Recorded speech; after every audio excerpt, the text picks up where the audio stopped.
So often we talk about those small steps, but I don't want to lose sight of so many of us have some big, hairy goals Yeah. that they're going after. They have some amazing ideas of what they want to do.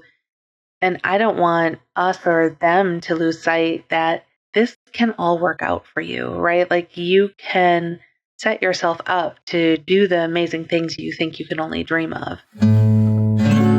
Welcome back to In Residence. I'm Keith. And I'm Laura. Hey, Laura. Hey, Keith. How are you? I'm good. How are you? Doing swell. What's going on? Our podiversary is coming up. Okay. Yeah. Right. 3 years. Yeah. 3 years. You know how each anniversary when you're married has a specific thing with it. So like first year anniversary is paper, right? Okay. Do you know what third anniversary is? Just because you mentioned it, leather. Yes. Okay. Because it's durable, it's flexible, and throughout time it gets some character to it, right? It gets more comfortable with age. And leather, I've heard, I don't have a lot of leather things. No, me either. But I've heard that leather, you need to take care of it, right? And condition it and like do all those things so it stays good. But I thought that maybe we could talk about a few different things kind of on that theme that talk about how our podcast over the last 3 years has grown, developed, had a little bit more character, and dig in a little bit about where we've been and where we're headed. Okay. Let's do it. Okay, sounds good.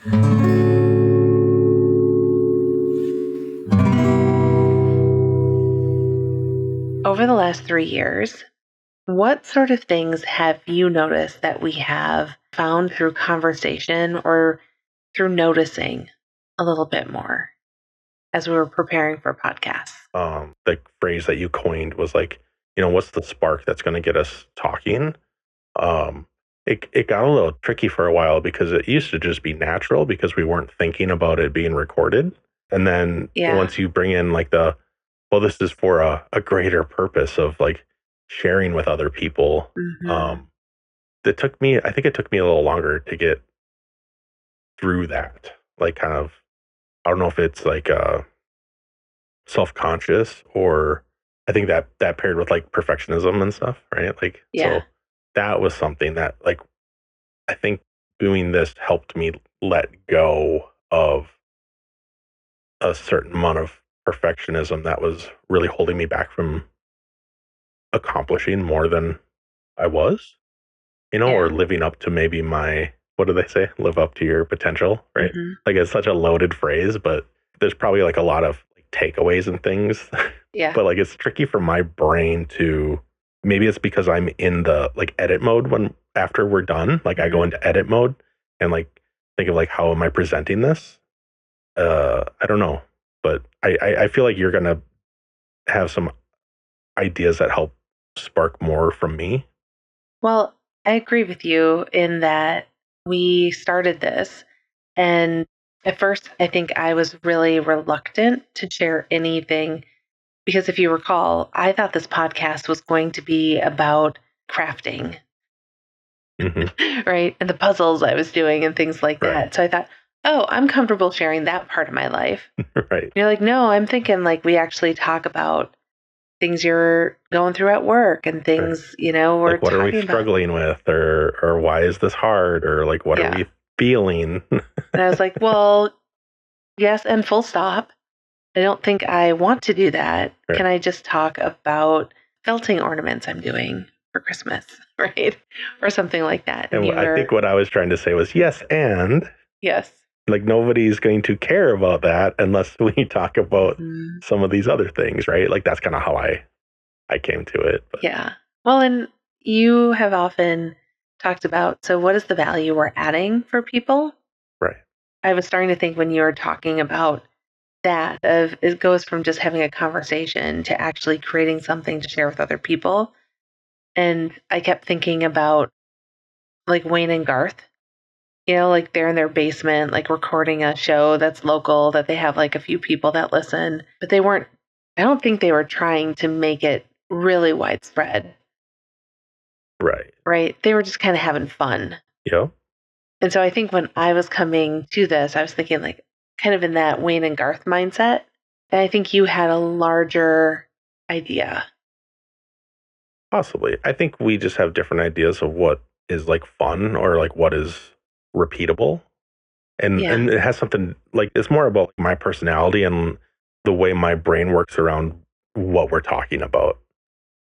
I think I have a tricky time talking about something if I don't care about it. Right. So, and so I'm like, well, why would I sit here and stare at you while you talk about X, Y, or Z? I don't even know. It felt kind of like that maybe in my head. I will say there was a few moments in the early days, like I'm going off on a tangent. Yeah. I've lost them. Yeah. That's tricky because like I was always at the beginning, I would start to get stuck in edit mode. Oh, and we were still in the creative mode or creating mode. Yep. Anyway. Yeah. I think we had to grow into whatever this has become. And it's still growing and changing. Absolutely. I will also say, I think at the beginning, I very much wanted to I never wanted a script, but I kind of wanted to know, like, what is the path that we're going to take? And we've grown to really put an episode together in a more organic way. So I think we've hit a rhythm for how do we identify a topic and how do we build what we're going to talk about and still have it be fresh without overly controlling. Yeah. Yeah. It's like we start with a spark, but we also need kindling so that we can have the fire going. Sure. And so whatever that metaphor means, we want to have enough to get it going, but then it's kind of like, not that we want it to be like wildfire or anything, but like, it's kind of like you can't quite contain where it's going to go, or like, let's see what happens, And at the same time, it's like, we want to make sure we have enough to keep it going for, a decent amount of time. And we're not just sitting there like, well, do you have something to say? Or that's all I have. Like a lot of times I think I get self-conscious because I don't quite know how to access or enter something that you've brought to the table because it's not how I think or the way like, and I'm sure I do the same thing for you, whether it's my idea or yours, that sometimes it's easier or harder. And sometimes there's like a question and I'm like, I don't know what you mean by this question. Like, how is this supposed to get me thinking? Like, I mean, even for this, you're like, what is it like, what are some of the episodes that stood out to you? Yeah. And I'm just like, I don't know.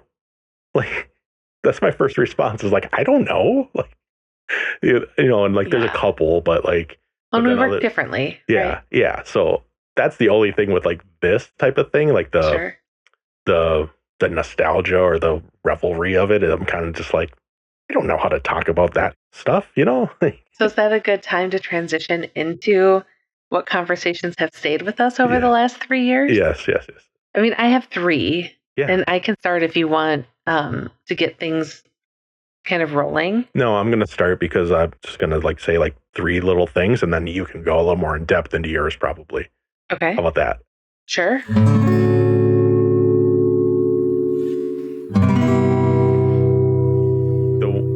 The Strong Ground one, where we talked about Brene Brown's. That was one of mine too. Okay. So I'm not sure why, but maybe it's because it's one of the first ones that we did with video. I think we did video, right? I think we did video on that one. But it seemed like it got, obviously, used Brene Brown's name in it and stuff. And so in like when you're like writing about it, so it's like going to get like a little more like in people's algorithm. But it seemed like it resonated with people. And so I was just glad that we could bring some ideas and concepts that we found helpful to other people. Yeah. One concept that I was remembering today, the above the line and below the line thinking. Yeah. I use that still, even mostly with myself, of saying, okay, where am I at? Am I in this above the line where I'm trying to create or coach or challenge?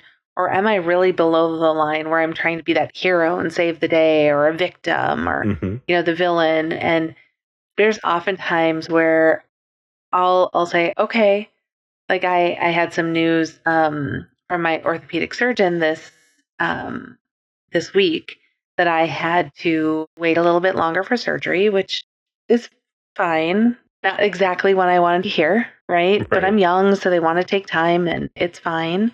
But I was really below the line and feeling very much like a victim, right? Like, oh, woe is me, all these things. And if I can get myself, and I'm still working on it, to get above that line of thinking like, okay, so now what is it that I can do? How can I coach myself through this? What are my next steps?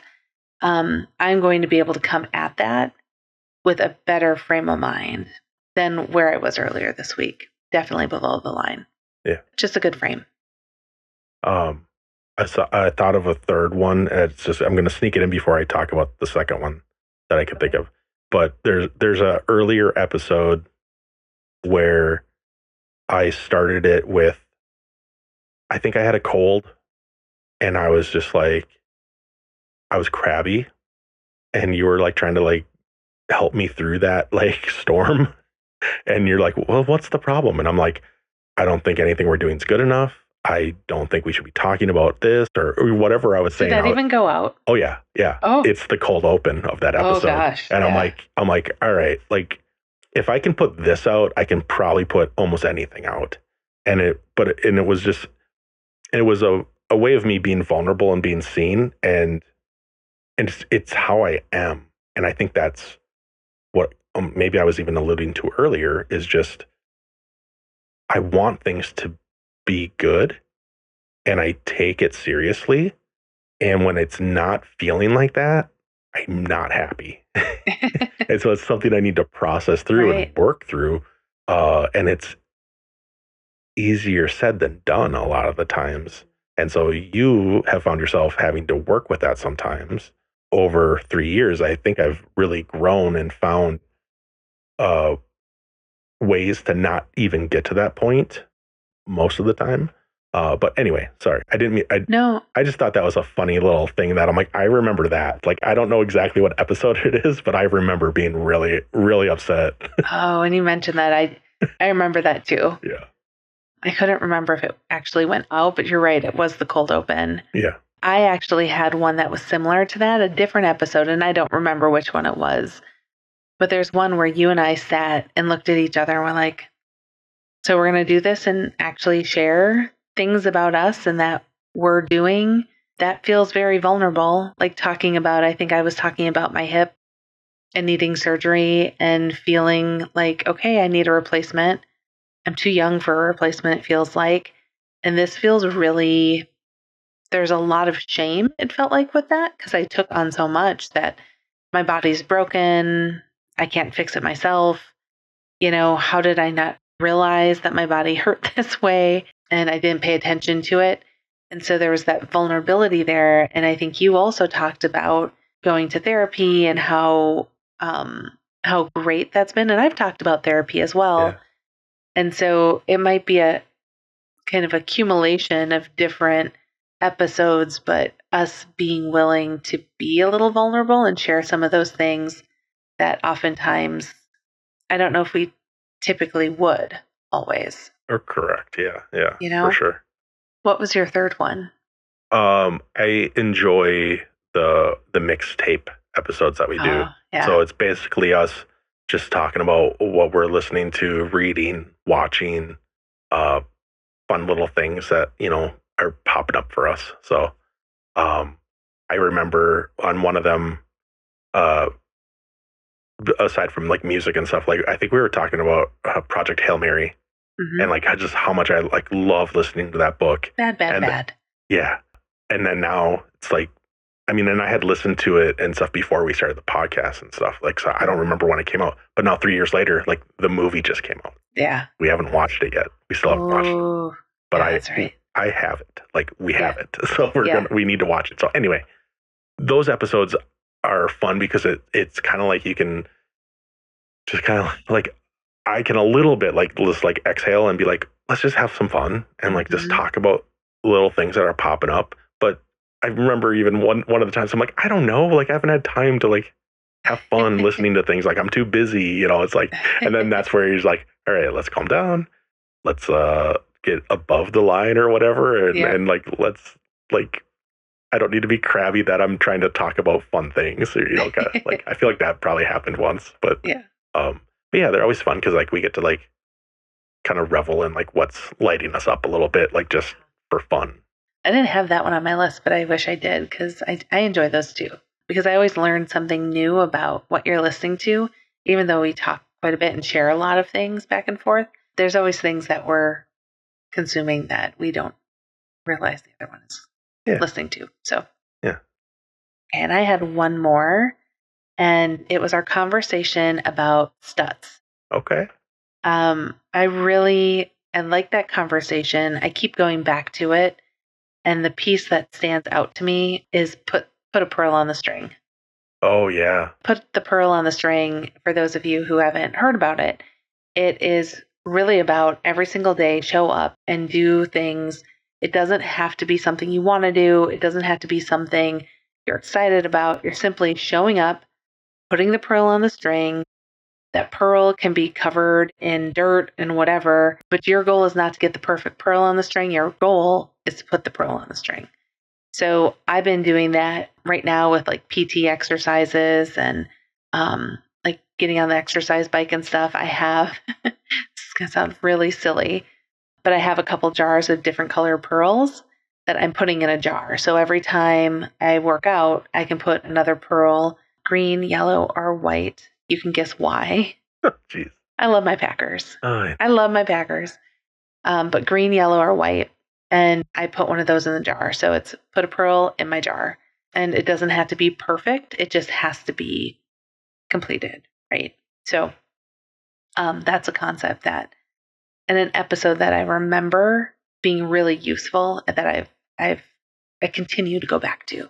Okay. Yeah, that's a really good one. Yeah, I've brought the things that I saw in that documentary and then from his books. The thing that stuck with me the most is the three certainties of life are pain, uncertainty, and constant work. That's what he says. So those three things seem to help level me out or help me gain perspective when I'm doing like my reflections and stuff, but it's lots of good concepts in his books. So yeah, and he also talks about your shadow self. Yeah. Isn't it as well? Yeah. And so in techniques for challenging that shadow and trying to say like, okay, my shadow self wants me to keep sitting on the couch scrolling on Instagram. What I need to do is get up and do my PT exercises because that's going to get me to where I want to go. Yeah. Right. And so it's how do you work through that cloud and get that pearl on the string? Mm-hmm. I'll have to revisit that stuff. Yeah. Yeah, I think so too.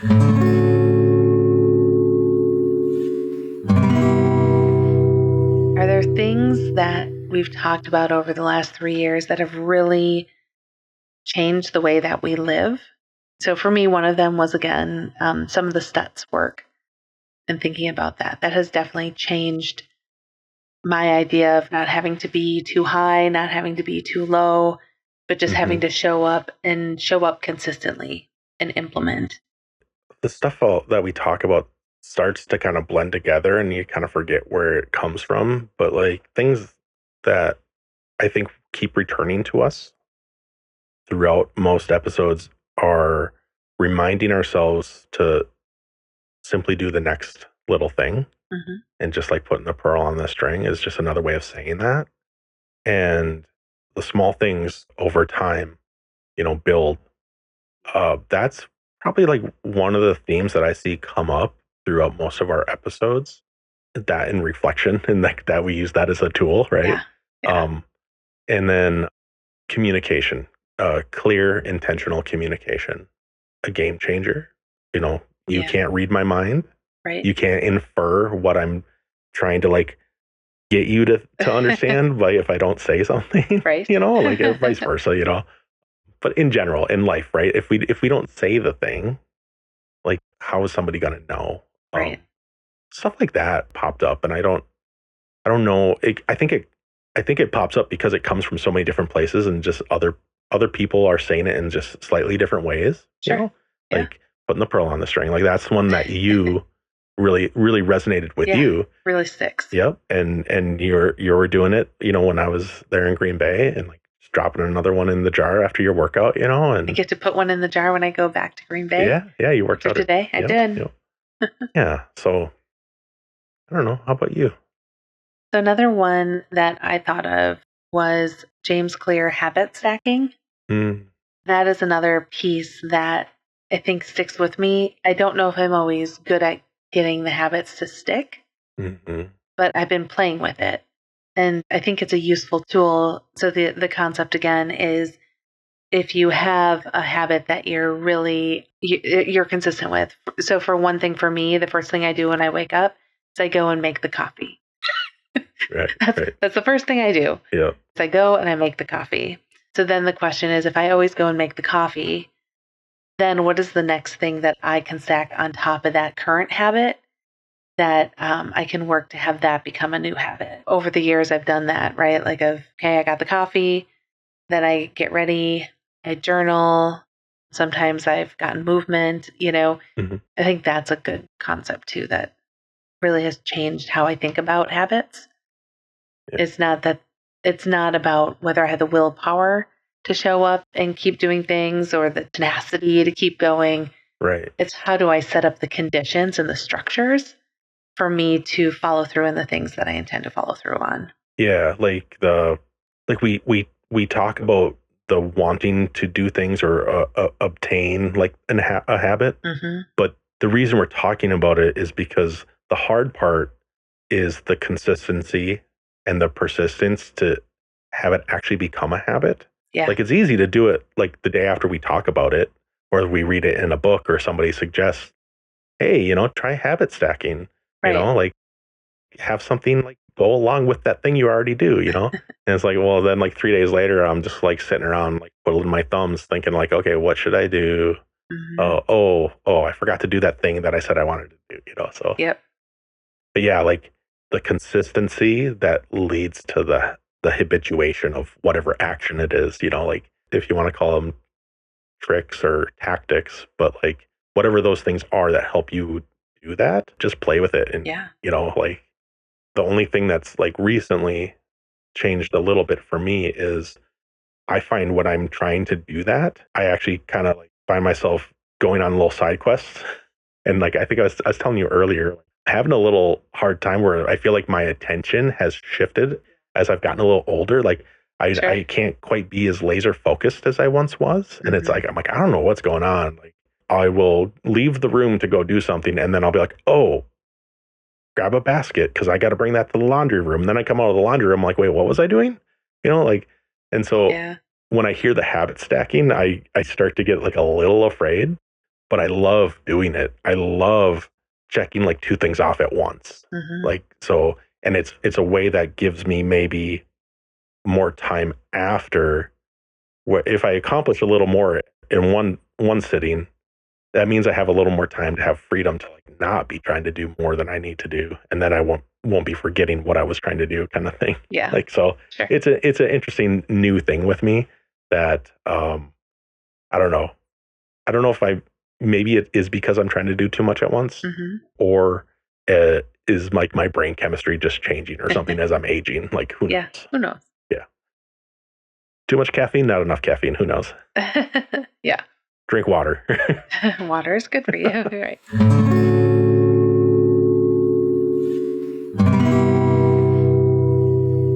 So the other thing that has stuck with me and changed, I think, how we approach our work together, I'm going to attribute it to Seth Godin, the concept of who is it for and what is it for. So those questions don't just come up in our work together. I see that coming up for me at work and talking to friends and family, right, with the kids, and just saying, okay, so let's think about this though. Who is this for and what is it for, right? Do we have the right scope? Do we have the right focus? Do we have the right tempo to it? And so that's been something that really sticks with me, and I use that a lot. Who's it for and what's it for? And so there's like a third one that goes with it. So that's like, I think it's design thinking is what they call that. And so it's like whatever you're seeking to do, ask yourself these things like, who is it for? What's it for? And then what is the change you're seeking to make? Yeah. And so those three things, when you ask me a question, I'm like, oh, that's just part of how I approach projects now, or any kind of work that I'm doing, or so that's cool. I like that. That's with you also, because it's helping me with the work that we're doing with this project, and the community building and things that we're doing. Going back to that and using that as kind of like the cornerstone of what you're doing helps you get really clear.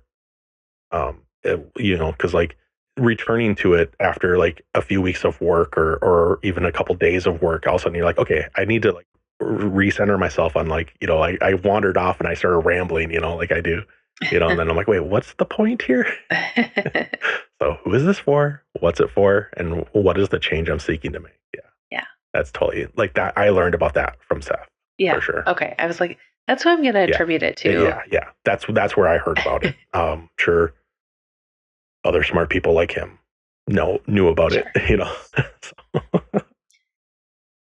So if we were to look back 3 years ago to Keith and Laura sitting in our studio here, cozied up to your computer right over there, their little mics, like mic stands and all of that, what would you tell us? It would be something, I don't know how to unlock it beyond saying it's not that big of a risk. We even talked about there's this weird like dichotomy of wanting to be seen, but also it's a little painful to be seen. There's some shyness that comes with it, but it's not as scary as it feels and sounds, kind of thing. So, or, if at the beginning, if I had been able to like hold that for a little bit, we wouldn't have went from April until September publishing.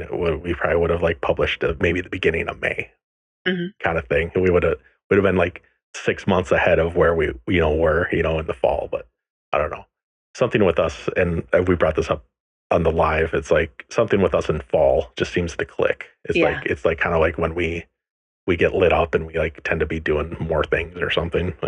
We got married in the fall too. I think exactly the same thing. What's funny, I wrote down, it isn't so scary. You can be yourself and it's not that embarrassing. Yeah. Oh, wow. Don't be shy. This sounds so familiar, right? Wow. And you can add value to others' lives by sharing generously. Yeah.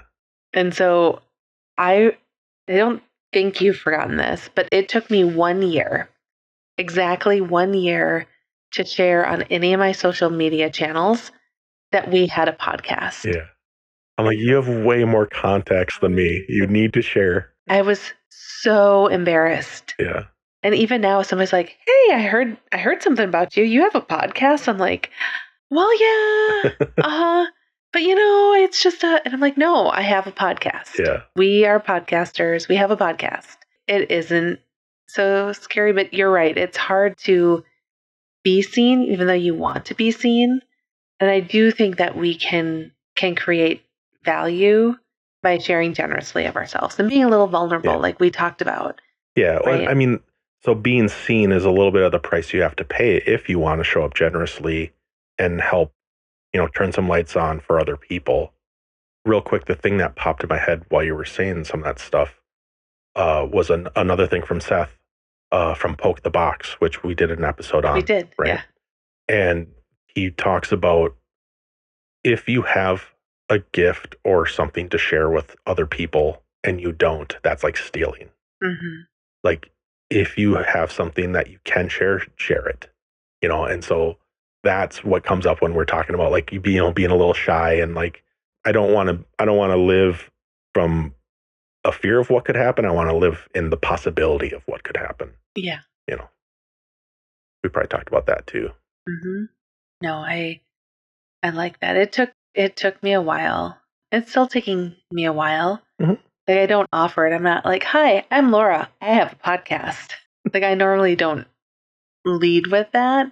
Yeah. But I also don't hide it anymore. Yeah. If I'm talking about something, even at work, and I'm saying, sometimes you just have to get out of your comfort zone and realize that, you know, being on video is not exactly the thing you necessarily want to do, but you just have to do it.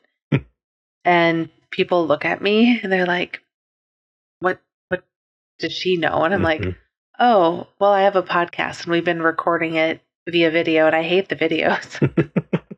But we still do it, right? I still remember some of the first ones. It was like with an old iPhone and I look so like puffy and tired and I'm like, oh, you probably were tired. I mean,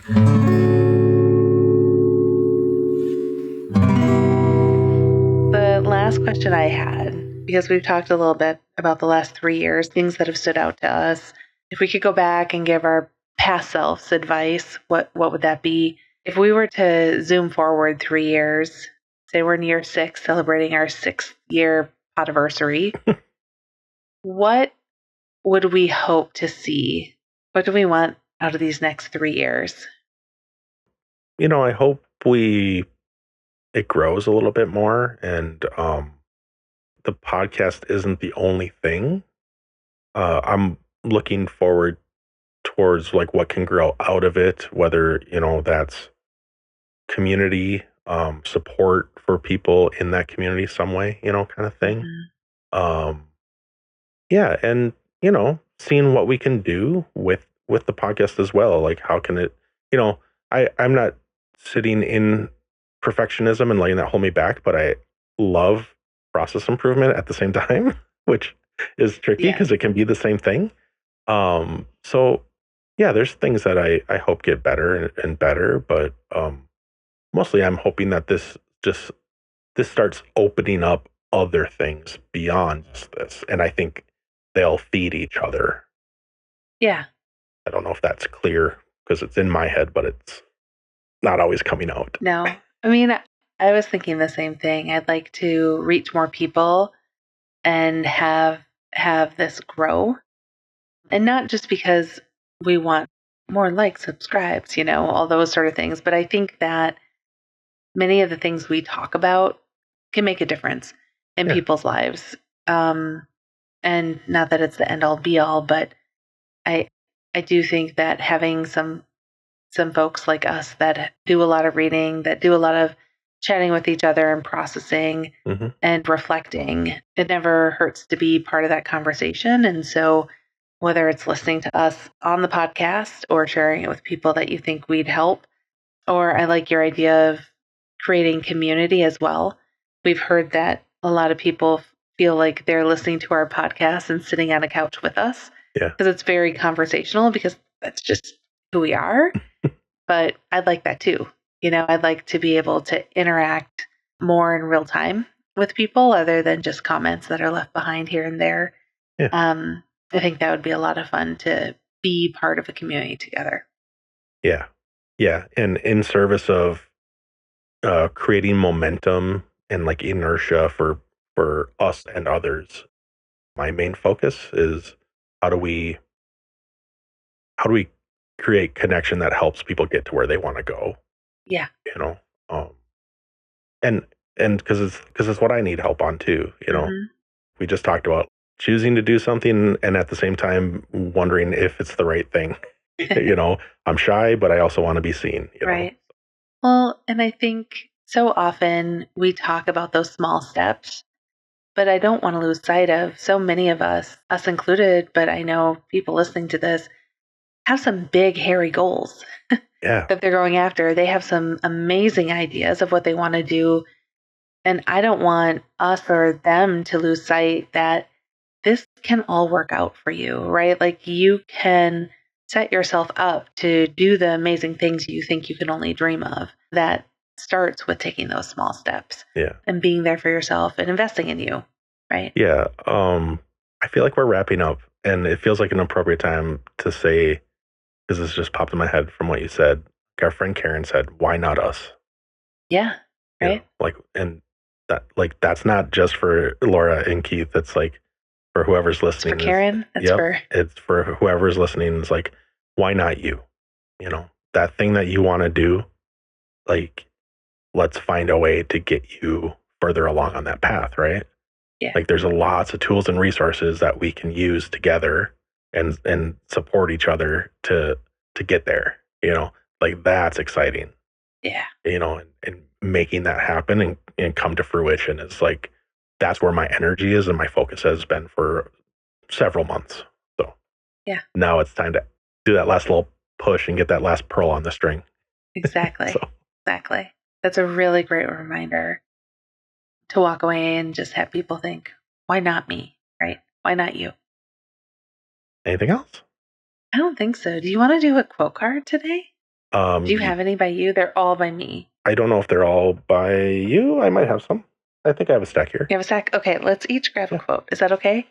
Yeah, as long as I don't have the wrong stack of I don't think I have the discard stack. I don't think so. I think you just gave me a little stack a couple times ago. Because you keep springing this on me and I'm better give you some over there. We used to, at the very beginning of our podcast, we used to end each episode either with pulling a quote card or with doing recommendations of what we were doing. So this is kind of a little bit of a throwback, and I like to see what comes up for each of us. And see if one will jump at me here. Okay. Remember when I keep saying I need the readers?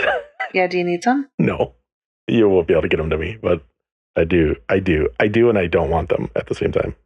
All right. What do you got? So I looked at the first one and then I flipped it over and I like them both. Okay. Normally I don't do that. Okay. Should I give you them both? Yeah. Now I want to look at the other side of mine though. Okay. So the first one is Always Make New Mistakes by Esther Dyson. Okay. And I like that because if you're not doing something new and you're not letting yourself make mistakes, you're never going to be able to pursue those big things that you want to do, right? And when you make mistakes, that means you can learn. And if you learn, that means you can grow and change course. So I hear stop making the same mistakes. Also with that. Well, yeah. Keep making new ones. It means you learned from the previous one. So and now it means you're trying. Yes. And so, yes, right? Exactly. Okay. What's yours? I agree with what you said.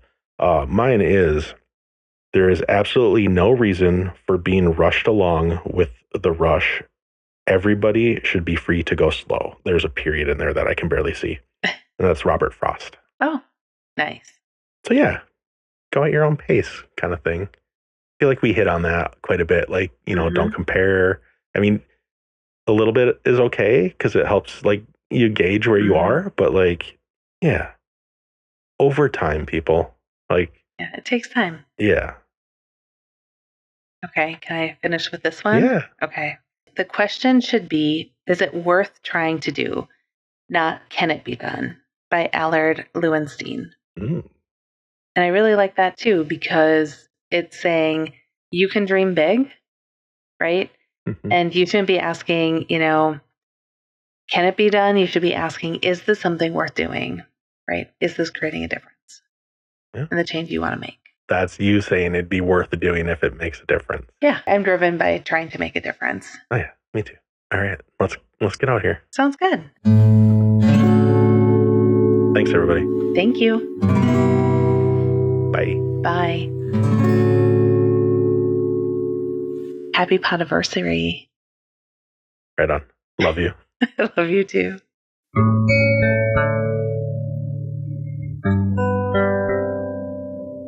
I feel like I said that wrong because there's so many different font sizes. I'm going to repeat that.